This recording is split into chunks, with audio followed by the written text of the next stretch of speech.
We now come to the Leader of the SNP, Stephen Flynn.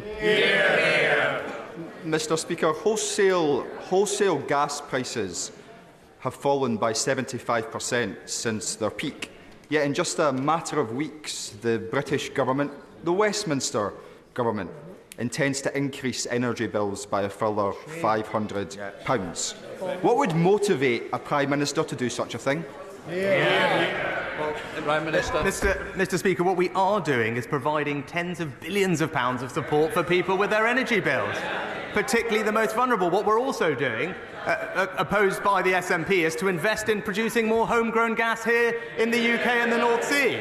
But I would say to the honourable gentleman, as one of his own, one of his own members of Parliament said this week, that if the SNP were a pizza company, their products would be slow, wrong and costly. I would say to him, it's time to focus on the issues that matter to the people of Scotland, and producing more energy is absolutely one of them. Stephen Flynn. I'm not sure that inferring that energy bills, Mr Speaker, don't matter to the people of Scotland is a winning strategy for this Prime Minister.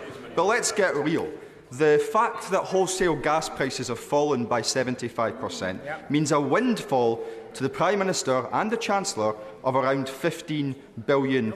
So what they're saying, as it stands, is that they intend to raid the pockets of ordinary Scots whilst lining the pockets of Westminster. Mr Speaker, it's time to set aside. It is time to set aside any notion of an energy price increase to instead protect households and perhaps reduce bills by £500. Does he not agree?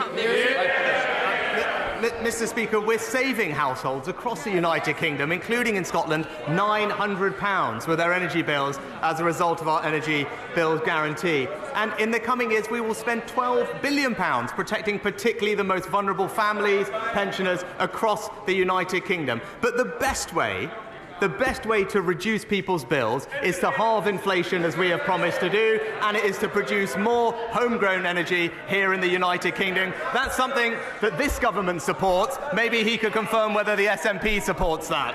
You're up, Mayor.